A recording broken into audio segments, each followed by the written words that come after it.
하루본범입니다. 오늘은 지난번 영상에 이어서 상생 임대인 지원 제도에 대한 실질적으로 혜택을 받을 수 있는 사람이 누구인지 좀 설명하는 영상을 찍어 볼게요. 지금 보이는 이 화면은 지난번에도 설명했듯이 개선 부분이 이렇게 있다고 얘기했잖아요. 그래서 앞으로 이상 올리지 않아야 되고 기준시가 9억 원 폐지됐고 임대 개시 시점이 1세대 1주택자 이것도 다 폐지가 됐고 그 다음에 다주택자도 혜택을 볼 수 있다. 그리고 가장 중요한 게 조정 대상 지역 1세대 1주택 양도세 비과세 2년 거주 요건 면제이다.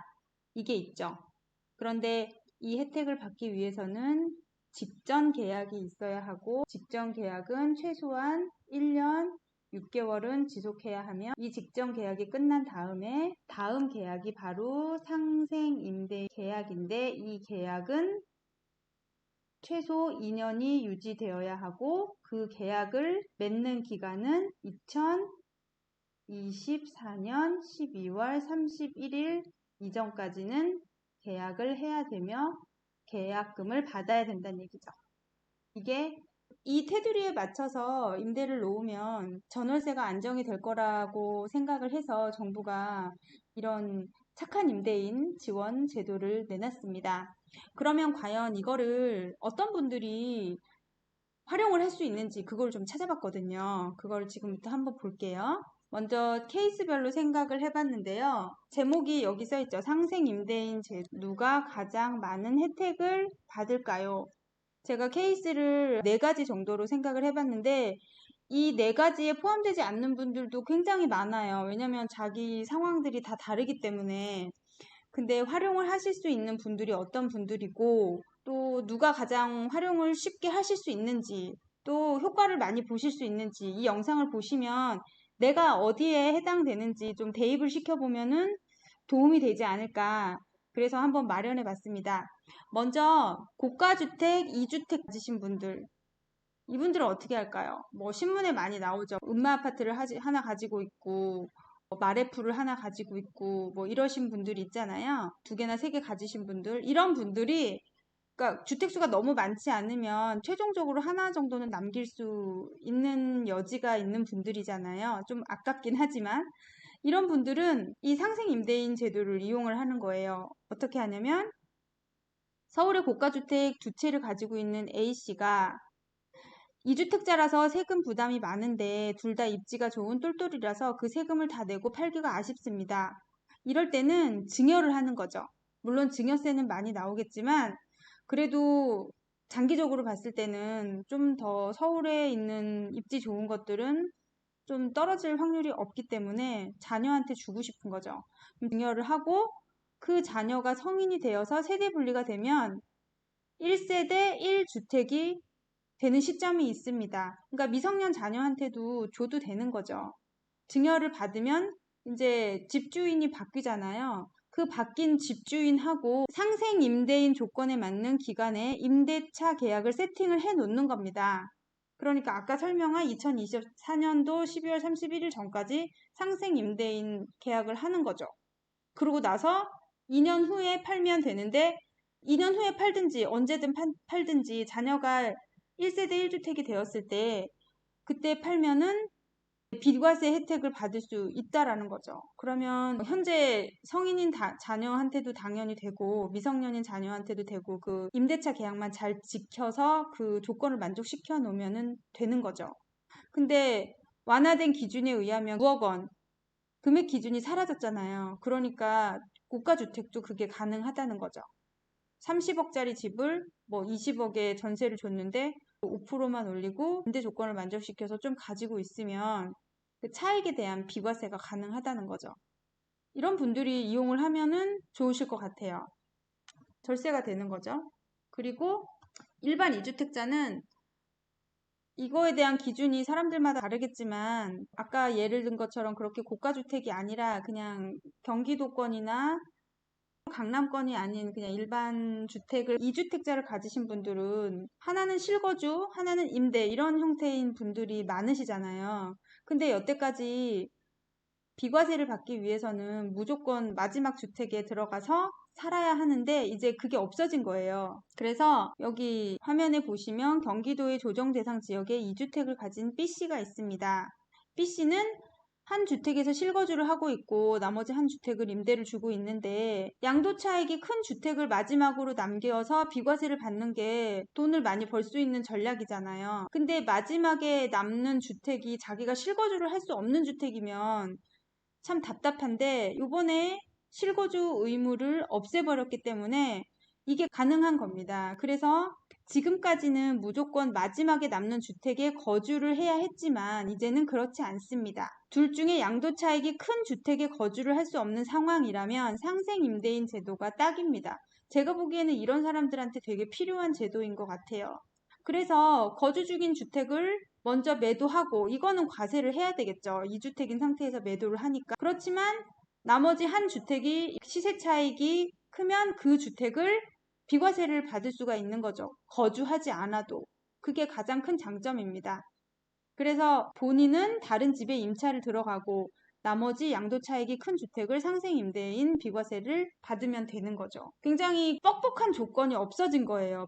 내가 살지 않아도 비과세를 받을 수 있다. 그러면 여기에 해당하는 분들이 굉장히 많으실 것 같아요. 이거를 잘 이용하시면 좋을 것 같습니다. 그리고 상생임대인 계약 기간이 2024년 5월 31일이니까 요 안에만 인상한 계약서를 쓰고 계약금만 받으면 되는 거예요.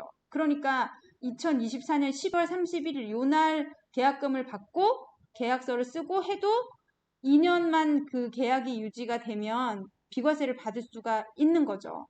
이거를 잘 계산을 하셔서 세팅을 잘 하시기 바랍니다. 왜냐면 2020년, 2021년도에 시세가 많이 올랐잖아요. 이 부분에 대해서 시세 차익을 좀 챙기시는 분들이 이걸 이용하셨으면 좋겠습니다. 그리고 내 집에 입주하지 못하는 1주택자 이런 분들도 굉장히 혜택을 많이 받으실 것 같아요. 제 친구가 이거에 해당하거든요. 제 친구가 구로에 집이 있는데 서대문에 새 아파트를 샀단 말이에요. 근데 그 새 아파트에 아이 학교 때문에 이사를 가지 못하고 계속 전세를 주고 있는 상황이에요. 근데 언젠가는 그 집에 들어가서 살 생각을 하니까 굉장히 막막해 하더라고요. 그 친구 같은 경우에는 이 제도를 이용하면 되죠. 지금 구리에 살고 있는 집이 전세이기 때문에 거기서 계속 전세로 거주를 하고 그리고 서대문에 있는 집에 입주를 하지 않고 세를 받을 수 있는 겁니다. 그 상생 임대인 조건만 맞추면요. 그러니까 여기 써있죠. 경기도 조정지상 지역 1주택을 가진 C씨 같은 경우에는 1주택을 마련을 했는데 여러 가지 사정상 거주를 하지 못해서 비과세 혜택을 못 받아서 발을 동동 거리는 경우가 많습니다. 이런 경우 저 자주 봤거든요. 근데 이런 분들은 상생 임대인 거주 요건을 맞춰서 임대를 세팅해 놓고 그 후 언제든 매도하면 비과세 혜택을 받을 수 있습니다. 매도하는 거는 아무 때나 해도 되는 거예요. 2024년 12월 31일 이전에만 상생 임대인 계약을 한번 해놓으면은 나중에 언제 팔아도 된다는 거죠. 그 주택이 마지막 1주택으로 남았을 때. 그 과정에서는 임차인과 원활하게 협의를 해야 되겠죠. 그 기간을 잘 맞춰서 해야 되니까. 저는 이런 분들이 가장 혜택도 많이 받고 임대차 시장에 가장 순기능을 하는 것으로 보여져요. 왜냐면 2년 거주가 불가능한 사람들이 비과세를 받기 위해서 무리해서 실거주를 해야 했고 그동안에는 그랬잖아요.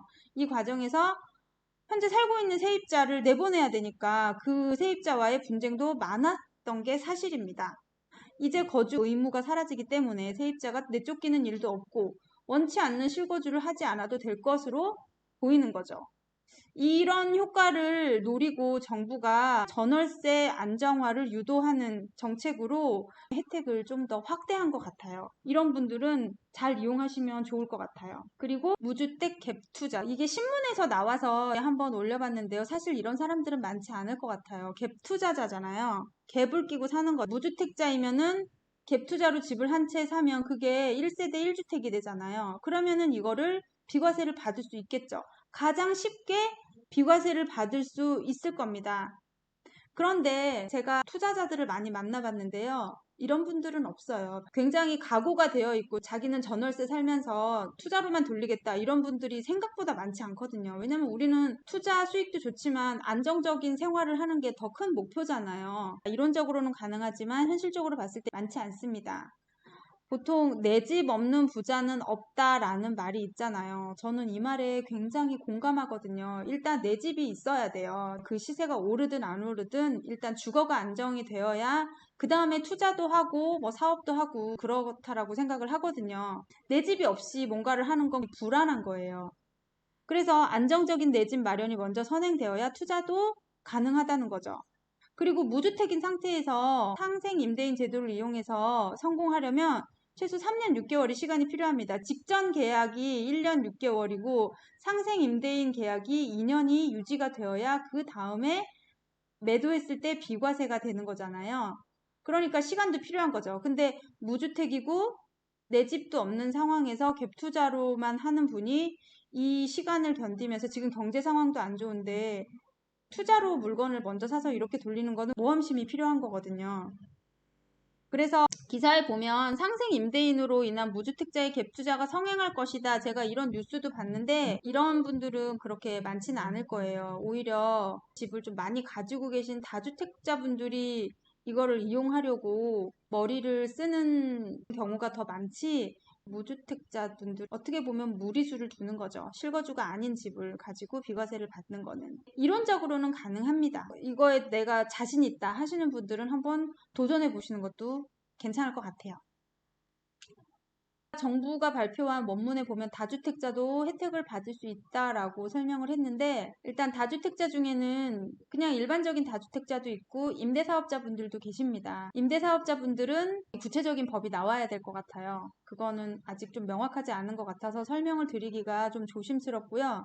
일반적인 다주택자, 제가 예를 들어서 이렇게 한번 세팅을 해봤는데, 수도권에 5채를 보유하고 부산에 자가로 거주 중인 이 씨가 있습니다. 이분은 투자에 관심이 많아서 수도권에 투자를 많이 하셨다라고 예를 들어서 놓고 보면, 상생 임대인의 혜택을 받기 위해서는 결과적으로는 마지막 한 채를 남겨야 되는 거예요. 마지막 한 채가 그 비과세가 된다는 얘기죠. 그러면 마지막 한 채를 팔기 위해선 중간에 있는 것들을 팔 때마다 다 세금을 내고 매도를 하는 겁니다. 근데 이렇게 다주택자분들은 뭐 1, 2년 안에 되신 분들도 있지만 몇 년에 걸쳐서 그동안에 주택을 소유하면서 시세 차익도 많이 보신 분들이 많아요. 그러면서 보유세도 내가면서 매도할 때마다 양도세도 내가면서 투자를 좀 많이 하신 분들은 마지막 한 주택을 비과세를 받기 위해서 가지고 있는 다주택을 다 팔지는 않습니다. 저는 그런 분들을 많이 봤거든요. 이게 개인적인 성향이긴 하지만 제가 본 많은 다주택자분들은 세금을 그렇게 많이 무서워하지 않으세요. 왜냐면 인플레이션으로 인한 그 시세 상승을 많이 본 분들이기 때문에 이 상생 임대인 제도가 그렇게 매력적이진 않다라고 보시는 거죠. 다주택자도 거주 조건 없이 상생 임대인 혜택을 받을 수 있다고 하지만 현실적으로는 쉽지 않습니다. 최종 1주택인 상태가 되어야 비과세가 되기 때문입니다.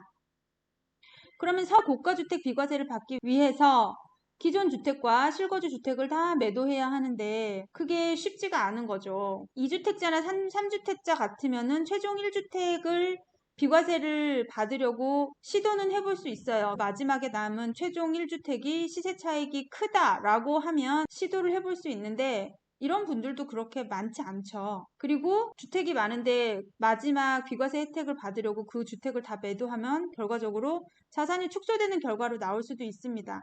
가지고 있는 자산이 어떤 자산인지에 따라 이것도 얘기가 달라지기는 하지만 그래도 웬만하면 똘똘한 주택을 여러 채 가지고 있는 분들이 꽤나 많거든요.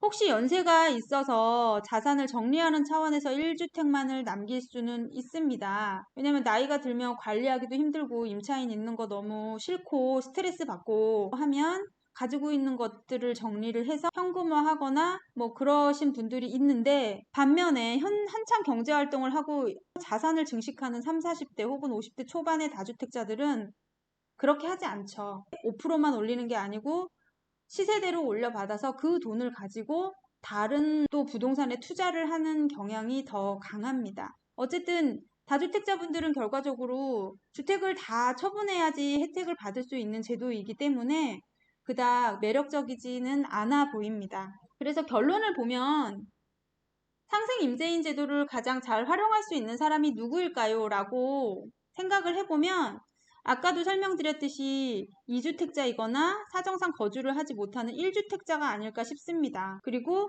고가주택에 2주택이나 3주택을 가진 4주택자가 자녀에게 증여를 해서 그 자녀에게 비과세 혜택을 받게 해주는 거죠. 그리고 이거는 더 구체적인 내용이 나와봐야 알겠지만 일시적 1주택 비과세를 받고 상급지로 이동을 해서 그 이동을 한 주택에서 또 비과세를 받는 방법이 있습니다. 이거는 조금 더 디테일한 법 개정이 나와야 봐야 될 것 같아요. 그래서 여기서 설명하기는 좀 조심스럽습니다. 어쨌든 우리가 연구를 좀 해봐야 돼요. 대책이 나오면 내 케이스에 대입을 해서 많이 연구를 하고 좀 파고들어야 길이 보이는 것 같습니다. 공부를 많이 해야 될 것 같아요. 그래서 저도 공부를 참 많이 하고 있습니다. 머리가 좀 아프네요. 어쨌든 정부 입장에서는 주거 안정이 중요한 과제잖아요. 그래서 신경을 써서 이번 대책을 내놓은 것 같은데 일단 전 정부에 비해서 방향은 확실히 틀은 것 같아요. 좀 완화 정책으로 틀어준 것 같지만 최대한 시장에 충격을 덜 주기 위해서 많은 노력을 한 흔적들이 보이는 것 같아요. 여기서 다루지 않은 대출이라든가 생애 최초 주택에 대한 완화책이라든가 이런 걸 보면 굉장히 주거 안정을 위해서 노력한 흔적들이 보이거든요. 꼼꼼히 다 읽어보시고 나는 어디에 해당하는지 그걸 잘 챙기시기 바랍니다. 이 제도로 인해서 어느 정도 전세 안정화는 될 것 같아요. 왜냐하면 상생임대인 제도를 사용하시는 분들이 분명히 있을 겁니다. 저는 많을 걸로 보여요. 혜택이 좋아졌잖아요. 거주 요건, 고가주택 요건, 장특공제를 위한 거주 요건 완화 이런 게 다 완화가 되었기 때문에 이런 것들이 다 여태까지 발목을 잡았었던 것들이거든요. 근데 이런 게 완화가 됐으니까 비과세를 받을 사람들이 많아진 거죠. 그리고 수도권이나 서울 같은 경우에는 절세 금액이 크기 때문에 적극적으로 알아보셔야 될 것 같아요. 어쨌든 각자 본인의 상황에 맞춰서 전략을 잘 짜서 전세를 구하시던지 아니면 매도 계획이 있으면 비과세 혜택을 어떻게 받을 수 있는지 전략을 잘 짜서 절세를 하시기를 권해드립니다. 그러면 오늘 영상은 여기서 마치고요. 다음에는 또 더 좋은 영상으로 인사드릴게요.